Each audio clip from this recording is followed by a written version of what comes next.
We have a wonderful panel here today. We're going to break it, I think, into two parts given the limited amount of time. So I'm going to briefly introduce our panelists.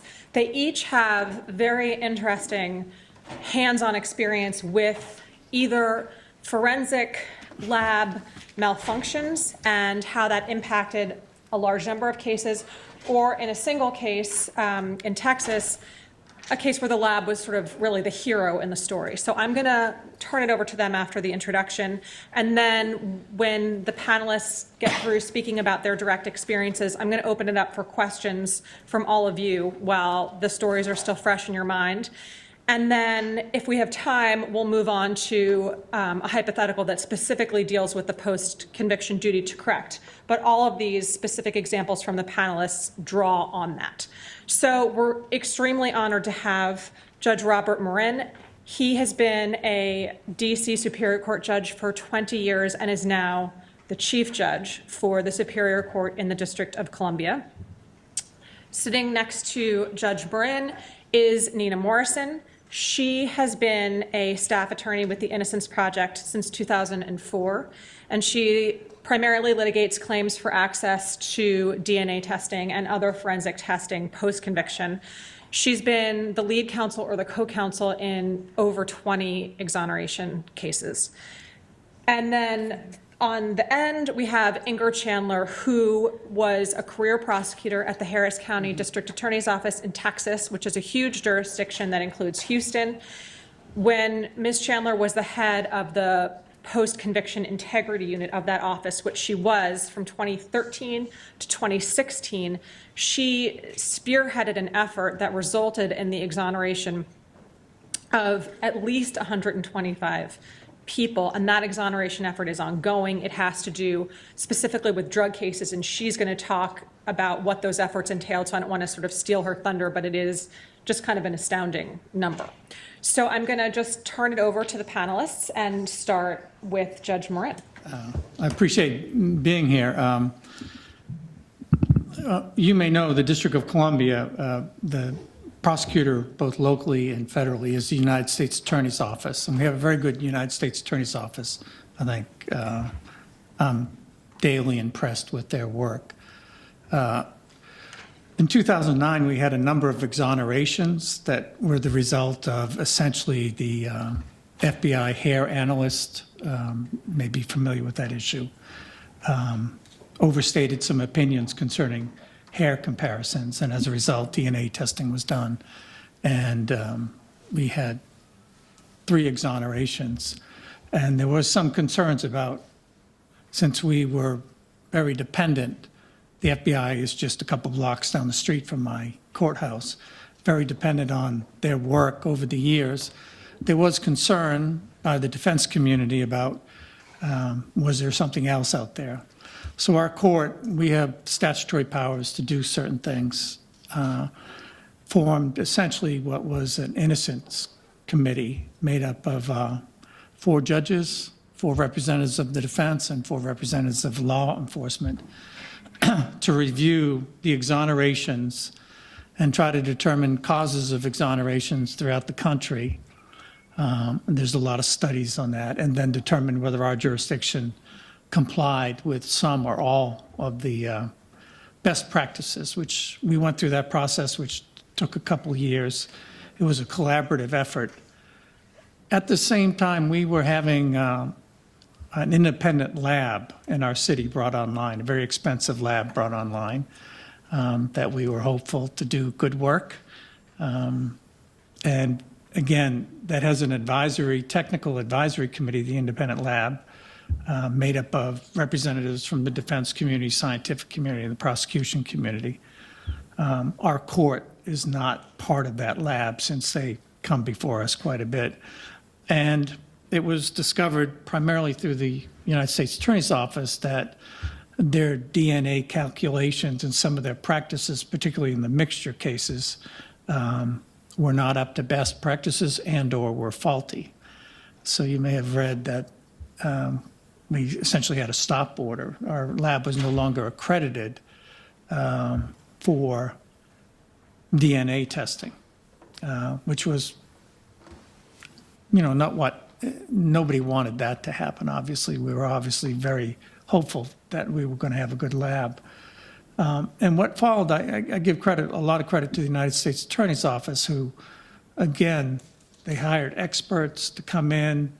The lab was open. It's a very transparent lab. Puts all its protocols, all its technical information on a website, provides all bench notes to both sides.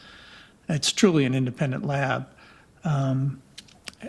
Experts were hired to come in and do sort of a forensic analysis of their practices and try to determine whether or not those practices were what everybody wanted, and found a number of difficulties in the lab. We brought on a new, well, not we, the court was not involved in this. The city brought on a new lab director, worked with both the United States Attorney's Office and the public defender, which is a very strong public defender office in DC, to try to determine what the best practices are, what training had to be done. And at that point, I was the presiding judge of the criminal division. We had limited briefings of what was going on because a lot of this was going to be litigated in front of us in both present and past cases. But at the same time, we had formed this innocent commission by the court. And so part of its charge was to look at whether or not forensic sciences as practiced in the District of Columbia was leading to wrongful convictions. So there was an academic presentation to that committee. And then ultimately, I would say the main complainant of the work that was being done by the lab was the United States Attorney's Office, was concerned with many of the calculations on mixtures and some of the protocols that had been developed, not protocols, some of the practices of individual analysts. And they had the ability, frankly, to send their work out to other labs, including the FBI, which again, their FBI lab, the DNA lab, was utilized by the United States Attorney's Office. And so it took us about, I would say about 9 months to a year, try to discover what was going on. And then, as you might imagine, this saga, our lab now is doing DNA testing. So we're back online. But as you can imagine, some of this saga gets played out in cross-examinations fairly routinely in court, because it's sort of a historical approach that lawyers can take concerning the integrity of the lab overall. So it's not something, obviously, your lab wants to go through because it sort of stays with you for a while. But to me, as a judge, I mean, I've been a judge 20 years, and we have pretty hard litigation. In other words, in court, it's about as hard as you can get between the prosecutors and the defense attorneys. But at the same time, it was somewhat gratifying to see the both communities coming together and trying to come up with a constructive solution to wrongful convictions, and part of which was primarily generated by unfortunate forensic work. So I don't know if you have the ability to do that in your community. It may be helpful to have some judicial leadership. I think it helped in our jurisdiction. The old saying is, when a judge holds a meeting, people come to the table. So that's what we experienced in the District of Columbia. I think we're still experiencing some of it, but I think a lot of it is behind us. But that's our story. So my story is actually the one where the lab was doing things right, which was great. We were dealing with the DNA debacle, right, that swept the country after Judge Morrison's situation in DC. But I started working in the Conviction Integrity Unit in 2013, and about a year into my tenure there, I received a phone call from a news reporter. And he had been following, we have a Court of Criminal Appeals in Texas. So we have a Supreme Court of Texas and also a Court of Criminal Appeals, and all of our criminal cases go to that high court. And that's the court that's responsible for obviously direct appeals in criminal cases, but also all writs of habeas corpus in criminal cases. And they do a hand-down list every Wednesday. And if you're a law nerd like I am, every Wednesday you're on your computer pulling down the opinions that they've released that day. And this particular reporter out of Austin was about as nerdy as I am, and he had been following some cases that had come down, and he had noticed that there were a number of individuals in Texas, and particularly in Harris County, where I practiced, who had pled guilty to drug possession. And then later, their convictions had been overturned because it turned out that they hadn't possessed drugs after all. And so he calls me, asking him, he has about 12 to 15 cases that he wants me to look into. And you know how it is. I mean, I don't know how many of you are prosecutors or even defense lawyers for that, or a lab, any of you. But when the media calls, you kind of tighten up a little bit anyway, right? Because you have no idea what scandal they're trying to break open. So I asked if I could have some time to look into the cases, and just literally went and tracked every single decision point in every single case. Again, all of them were pre-indictment pleas of guilty to drug possession, where we would later find out, after the accredited laboratory report came back, that the substance that the individual was convicted of possessing was in fact not a controlled substance. And I'm sure that you have all experienced this, where lab reports come back at some point in time and there's a variance of some kind. Maybe it's the weight, right? Maybe the reported weight in the offense report included packaging, and so it comes back less. And if your jurisdictions are like Texas, your range of punishment is based on weight, generally, for drugs. Maybe it comes back a different drug, right? Maybe it field tested positive for, I don't know, powder cocaine, and it comes back and it's actually heroin, although it makes my eye twitch when that happens, but I've seen it happen. And then sometimes they come back no controlled substance. In other words, whatever the substance was that was seized and reportedly field tested positive at the scene was not a controlled substance after all. So what I did is I went and collected all of the information that I could on every case. I wanted to know the day of the alleged offense. I wanted to know kind of a brief factual summary. Was this a traffic stop? Where was this substance found? Were these crumbs that were scraped up off the floorboard of a car, or were these actual, was this powder that was in baggies inside somebody's pocket? I wanted to know the date the charge was filed, the date that individual first went to court, when the plea occurred, how early in the process did the plea occur, when did we get that accredited laboratory report, how soon after that was somebody notified that there was a problem with the conviction that we had on the books, was anything done about that? And what I found out was startling, at least for me, certainly in my role over the Conviction Integrity Unit, and that was that every case was different. And what it really was, again, you'll find out it wasn't a lab problem so much as a systems problem within our office. I had always known, I had spent some time in our post-conviction writs division handling habeas litigation, and had always known, I had seen those writs come through, right, where somebody, the lab report comes back, no controlled substance, and so, okay, we're all going to go to court and agree that this guy's, or girl is entitled to relief. But what I didn't know was what the actual process was within our office. Who was getting notification of those labs, and what did that person do once they received them? And then what did that person do once they received it? And I didn't understand all that. And what I learned from that phone call was that neither did anybody else. And in fact, nobody knew what was going on. So it's really probably out of fear, because I was generally motivated by fear as a prosecutor. I went to my supervisor, and then we found ourselves in the office of the elected DA, and I said, look, we've got a handful of cases here where it took, and I'm sorry, I forgot to mention, what was notable about the cases that the reporter was asking me about was that in some of those cases, and in most of them, it had taken a pretty significant period of time for the individual to get relief that had been entitled to it. Sometimes it was a gap. We had a case, a very specific one that I remember, where between the date of the offense and when we got the lab report back from the accredited lab, 6 years had elapsed. So the person had pled guilty, had been sentenced, and had served their whole sentence before we find out that the substance wasn't drugs. Sometimes the lab came back fairly quickly, although again, after the plea. And I could track within our email system the person that received the email, forwarding it to the prosecutors, and I could even see a lawyer being appointed to file a writ, and either it took a year for that writ to be filed, or maybe it had never been filed.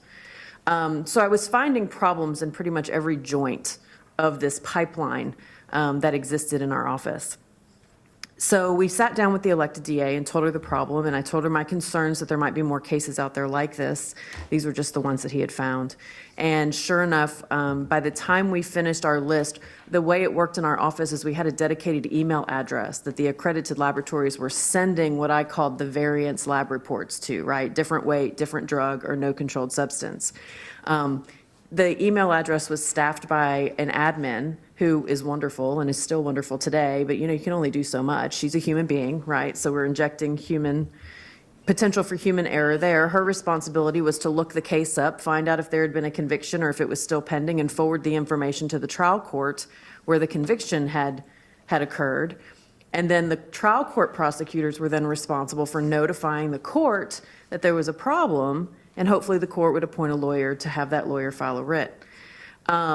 We got access to that email inbox, and what we started doing was cross-referencing and figuring out of all of the emails, and nobody had deleted them, so we had them all the way back to like 2009. We looked into them to see what were these cases remedied, right?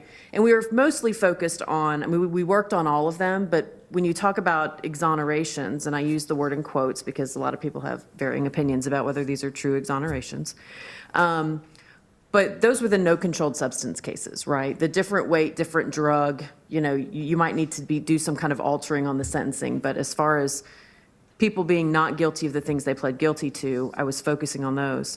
But by the time we went through and cross-referenced to see if these cases had been remedied, in other words, if these individuals had received the relief that they were entitled to, when I left the office in December, we had a list of 450 cases. And the good news, the good part, I told you it was kind of a good story, is that what we learned is that our laboratories were continuing to test controlled substances or alleged controlled substances even after individuals were entering guilty pleas. When this story broke and kind of went nationwide, what we learned is that there are a lot of laboratories across the country where they don't do that, where once the individual pleads guilty, it's just game over. The drugs get destroyed, and they're not ever tested. So there has been some movement to try to get laboratories to test drugs because of what we found out, and that was that, field tests, chemical field tests, side of the road, law enforcement administered field tests are not always accurate. That's a conversation we could talk about for an hour. A lot of people have opinions about that as well. My opinion on it is that nobody ever held them out as being perfect. They establish probable cause. A positive field test establishes probable cause to arrest an individual, and I think that they were always envisioned to be followed up with a lab report from an accredited laboratory. It's just that if that part isn't happening, there are individuals who are pleading guilty to possessing substances that may not be what we or even they thought they were. So to date, or at least by the time I left at the end of last year, we had about 125 of the no controlled substance cases that we had managed to push through the habeas process and get relief for these individuals. And it is still an ongoing project. Thank you. Hi, good afternoon. I am also going to talk about sort of an unfortunate counterpoint to the cases that my colleagues have been discussing, in which the system, and in particular on the topic that we were asked to speak on, the prosecutor's duty to correct lab error and the consequences of lab error, did not work as well as it has by anyone's standards, I think. Is anybody here from Massachusetts? Hi. For those of you who either are not from Massachusetts, most of you, or have not closely been following it, I'm going to talk about the two big drug lab scandals that took place in Massachusetts starting in 2012, and both of which are still, unfortunately, being litigated in various forms. The first, and I will say just as a preliminary, there's some of you in this room who know me. I'm not here in my capacity, either personally or as an Innocence Project attorney, to be the naysayer on all prosecutors in this area. Certainly, I have worked with so many really terrific and ethical ones. I think probably a quarter of the exonerated clients I've represented would still be in prison today if the prosecutors in those cases had not just followed their ethical duty, but really gone above and beyond the call to ferret out evidence that we couldn't find, forensic and otherwise, that exonerated them. And that is why, in some respects, what happened in Massachusetts in these cases is so sad and disturbing to me personally and as a lawyer. Essentially, what happened in these cases, as some of you may know, is there were two separate incidents occurring within about a year of each other in which scandals broke in two different labs by individual rogue analysts. The first case was in a lab based in Boston, an analyst named Annie Dukin, who was caught red-handed dry labbing. I think most of you know what that is, but it's essentially falsifying results, saying that you've tested samples you haven't tested, that you completed tests you haven't done, just making it up. She had been doing it for many years. There had been a lot of her colleagues who smelled a rat and knew something was wrong, in part because her volume was superhuman. She was testing cases at about 2 to 3 times the rate of anybody else in the lab. They had reported it to supervisors who swept it under the rug, put things in her personnel file like she needs retraining on paperwork. And finally, when a change of leadership came in, some of her colleagues went to the new director and said, we really think we have a problem. We don't know what it is, but this just can't be what's really happening. So they monitored her, they caught her red-handed. When she was interviewed by the state police, she pretty quickly admitted that she had been dry labbing for a period of over 9 years. She had, during that time, been the analyst on either the primary analyst doing the testing or the analyst doing the confirmatory testing or review in at least 24,000 cases. So this was obviously a huge nightmare, and I do not envy the prosecutors who had to figure out what to do, much less the judges, or anybody in the system. Everybody's busy enough with the volume of drug cases and other cases we handle, and trying to figure out how to go back and assess the scope of the damage and figure out what to do next was an enormous problem. Ultimately, at the end of the day, about 2 months ago, the prosecutors finally submitted a list, and it affected not just Boston, but there were various counties who had submitted their work to her and to that lab. Of the 24,000, they are now dismissing with prejudice 21,587 cases outright, and some of the remaining cases may go away. That was after more than 4 years of contested litigation over what should happen. Basically, what happened during the litigation in this, and then I want to talk about the second scandal, which I have to tell you is even worse than the first, is the prosecutors initially took the position that they were not going to agree to vacate any of the convictions.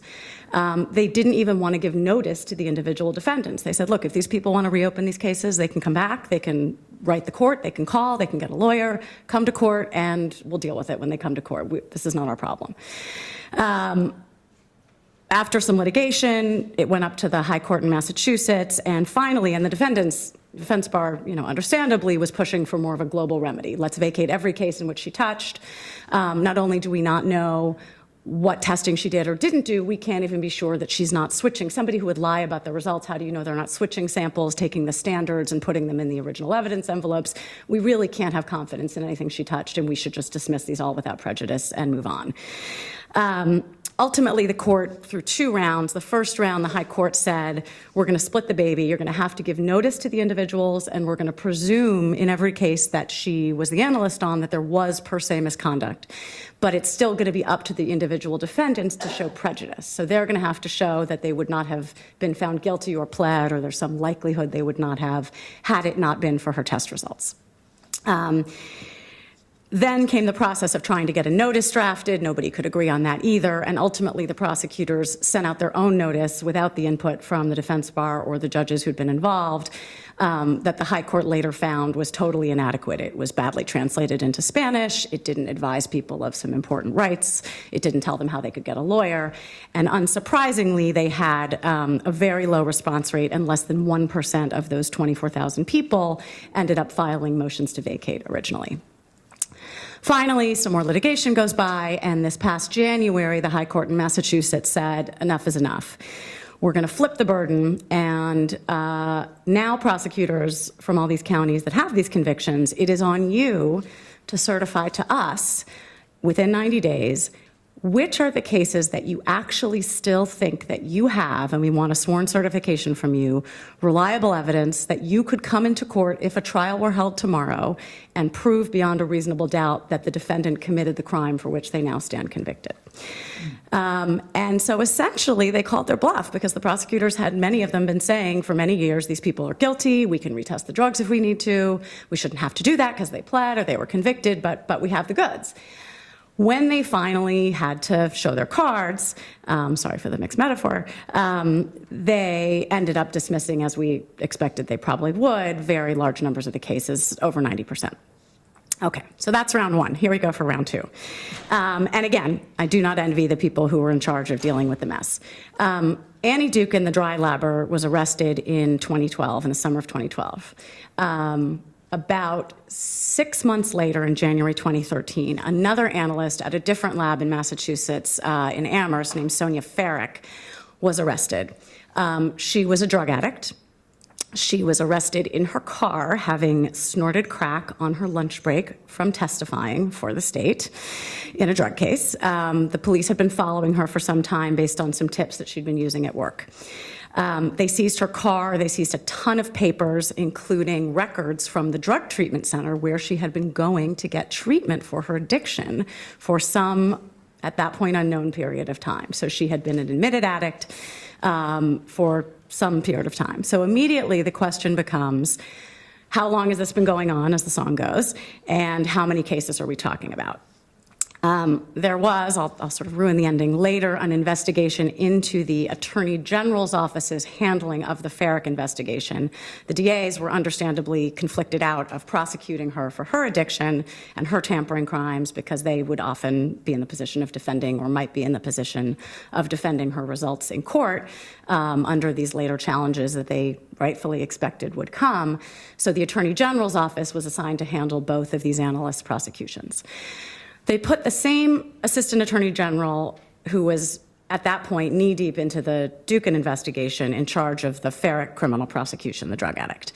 And in the subsequent discovery that was given to the defenders and to others, a lot of her emails came out about how afraid she was that this was going to turn into a larger scandal. So she said things in writing like, please don't let this get any worse than it already is. She sent an email to a lab auditor who she trusted, urging her to not take part in a broader audit of Farrick's lab. It's a reputable lab. It's not like the other one. And there was even one email where a police officer alerted her to the possibility that he had been told by a DA there was a case that Farrick had handled back in 2005, 8 years earlier, in which a DA had always thought was strange because it was a series of OxyContin pills that was liked by a significant number from what the police reported they collected versus what she later in her paperwork showed existed. And at the time, they couldn't figure out what happened. Now they were concerned. And this Assistant Attorney General, Ann Kazmarek, wrote in her email, maybe she had, this was the please don't let this get any worse than it is email, if she had a back injury, maybe she took some oxys. So you can see where her mind is going. We've all been there where you're trying, especially as a defense lawyer, trying to come up with good explanations for very difficult facts. But when you think about it, even under the best case scenario that she's hypothesizing, say she's not an addict on oxy, but she's still stealing from the lab to treat pain. That's not a good thing, and that's a sign of a problem. And we know this is the same analyst who 8 years later is smoking crack in her car on a break from being a state's witness. So Defendants immediately start filing motions. There are people who had cases pending. There are people who had been sentenced on the basis of her work that had not yet started serving their sentence pending appeal and filed motions to stay. So things are flying fast and furious. The AG's office gets subpoenaed. And in this case, at the end of the day, everyone now agrees that the Attorney General's office, in particular 2 individuals who were charged with handling the investigation and also, very crucially, making Brady disclosures to the individual district attorneys who would then have to make them to the defenders, because the AG wasn't defending the original drug cases, made demonstrably false statements to the courts about the scope of Farrick's addiction. Essentially, what they said was she had only been using for 4 months. That's what our investigation shows. And in fact, she had been using for at least 8 years. The worst part of it all was that there was actually an email sent by the lead investigator in the case attaching certain documents seized from her car, including the logs from the mental health center where she'd been getting treatment, entitled, in all caps, Farrick Admissions. And if you open the log, it shows like Sunday the 24th, Monday the 25th from a month in December. If you took 5 seconds, or had your intern or even your 10-year-old child take 5 seconds to look at a calendar on the internet, you would see that the year in which that happened was not the December that just preceded her arrest 6 weeks earlier. It was the previous year from 2011. There were other things in there that indicated the date. She had listed that she had gotten high right before going to a Patriots game. You could have checked the Patriots schedule and seen when it was used and when the date was. But they came into court and said, it's only been a few months. And those worksheets were never disclosed. The judge in that particular case where that discovery request was being made, even in the words of the former Assistant Attorney General, yelled at her because she came into court asserting law enforcement privileges over files she hadn't reviewed. And he said, I'm directing you to go back and review the entire contents of Sergeant Ballou's file, and then you can come into court and tell me if you have a privilege. And she came in and said affirmatively, and again falsely, everything in his file has been disclosed. That was not true because these emails with the attachments had not been disclosed. There is more to the story. It's even worse. There are some even worse things in there, but those are sort of the biggies and really, unfortunate. And under the best case scenario, it was myopic, short-sighted. The explanations later from the individuals closest to it involved, the one who had written all the emails about please don't let this get any worse, said she just couldn't imagine that someone would keep papers in their car for more than a couple months. We're dealing with a drug addict here. They aren't the neatest people in the world always. And she had the papers and she didn't check. She also said that in her experience, addicts usually stick to one drug. And I've asked a few of my friends who are narcotics prosecutors if that's true, and nobody has said that to me. And whether you assume that or think that's true or not, you're under a court order and an obligation as a public servant to assess the scope of the damage. You can't rely on your assumptions and you have to look. So at worst, we're talking about intentional concealment. At best, we're talking about a real negligent failure to check. The prosecutor who came in from the AG's office and told the court that she had reviewed the file in her letter to the court later said that she had worded her letter after reviewing the file. The misconduct only spanned 4 months, without a pronoun because she actually didn't look at it. And she didn't want to tell the court that she was relying on her colleague's review of the file. There's a little he said, she said about whether they told her not to look at it, which is her story, or whether they told her to look at it and she didn't. But either way, we know she went into court after being ordered to look at the file and didn't look at it. So when Farrick finally pled guilty to tampering in 2013, a year and a half later. The defendant, whose lawyer had filed these original subpoenas, had already been sentenced. He was serving time. He stayed on the case. He was very dogged, and he called up one of the people in the office and said, now that she's pled, can you stop with the law enforcement privilege, and can I see the original evidence? And they said yes. So he went in, he looks at it. In 5 minutes, he realizes what this log entry is. It turns out one of the dates that she had noted that she was high on the job had been the date that she certified the sample in his client's case. So pretty bad. That counts as Brady in most people's definition. And I don't mean to joke about it because it's really outrageous and really horrible. So Litigation is now ongoing. Everyone has conceded that the original statements were false. The question is really how intentional it was, and the bigger question really is the scope of the remedy. Most people who have been watching this litigation are of the view that the starting point is going to be where we were with the Dukin scandal, which is the burden will be on the prosecutors to come forward and say whose cases they really can stand behind at this point.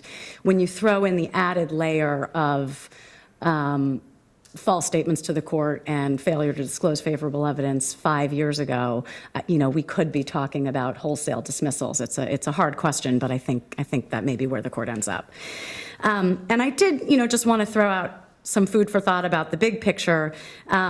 Obviously, for duties, the duty to do what the judge tells you and make sure you're making accurate statements to the court. Nobody needs me to lecture them on. I think, though, that there is, in my view, sort of an extra reason, especially when these big scandals break, to have open file or something close to it, or at least representatives from all sides of the justice system involved in assessing the scope of the damage. Whether the prosecutor who wrote the "please don't let this get any worse than it is" email, was intentionally seeing things the way she wanted to see them or not is not really the issue. She was very afraid that, having just been spending 6 months of her life dealing with one scandal, she would have another bigger one. And she's human, and you can't blame her for that. You can blame her for not being thorough enough, but I think had the defense had access to it, they would have not made the assumptions, rightly or wrongly, that this person was only using one drug or had only been using for a few months, or that the papers in her car couldn't be old. I think there is also, no question, even though many of these people either undoubtedly were guilty of possessing drugs or intended to possess drugs, maybe sell them, that the work that the lab does doing the confirmatory testing is so critical, as in Inger's case. We don't yet know, because especially in the second scandal, there is no list yet of who the impacted defendants even are. They haven't given one. But we do know that in the last year of existence, her lab found that of the 5,500 samples submitted by law enforcement with positive presumptive field tests, 5.5 of them did not contain a controlled substance. So that's, if done right, the confirmatory testing will rule out 1 in 20 people who were suspected of possessing or dealing in drugs. And those people in that pool have been waiting potentially 5 years or more for resolution of what should have been done 5 years ago. And the last thing I want to throw out there as food for thought, which may be a little more controversial, is I think when we're facing scandals of this kind, especially in drug cases where we're not always, sometimes, but not in most cases, talking about people who are committing violent crime, the most serious crimes that we all deal with every day, who have already been punished to some extent by a conviction, the collateral consequences from it, have served some time, even if not all of their time.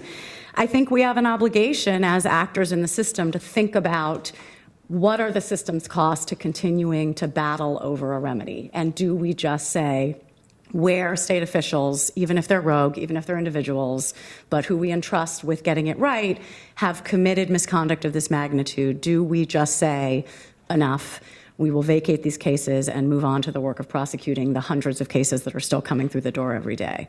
And I think we could have saved a lot of time and resources in which the courts could have been doing other and better things had everyone come together and agreed to do that in these cases.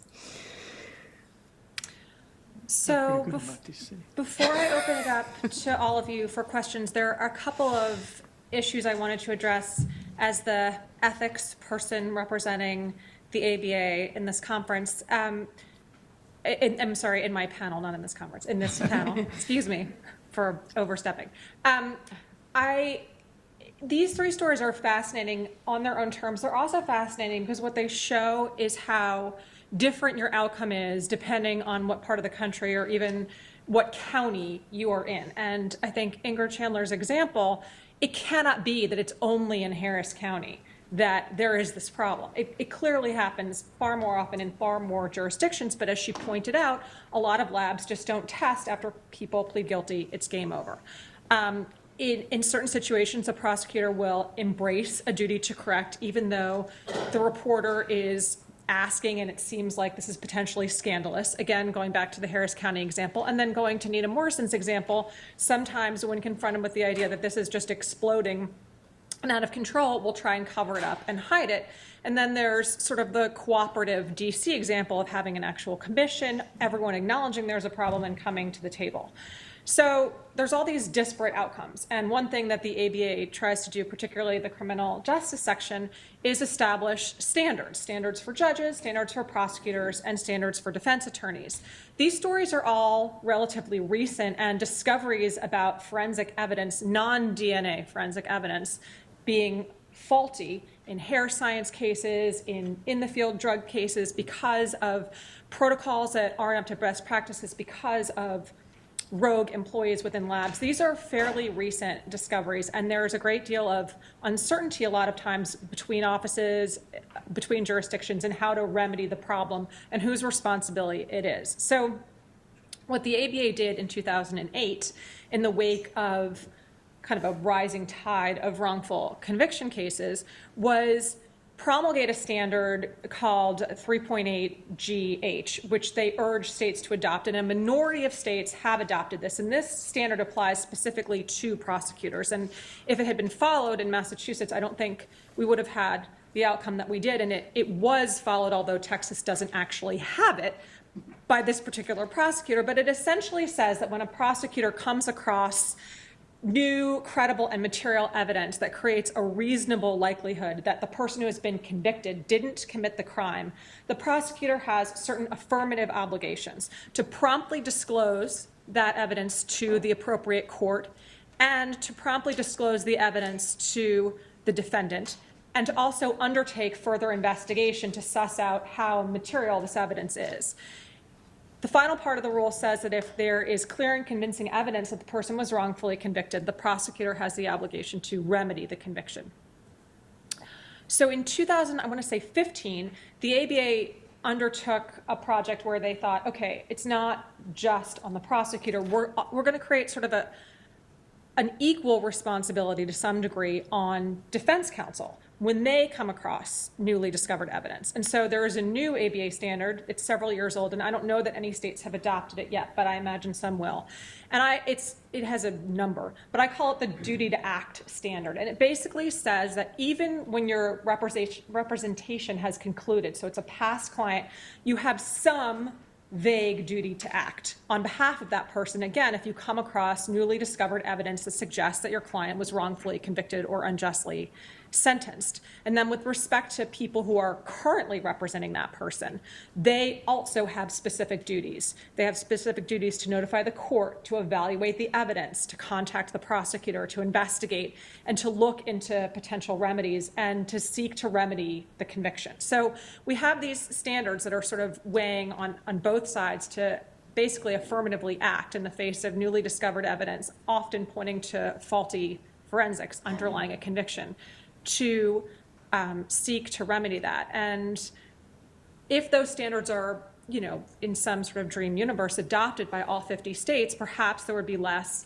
variances in the outcomes, although people may take issue with the extent of the responsibility and the ability of the specific actor to carry it out. But I did just kind of want to establish that as a larger framework.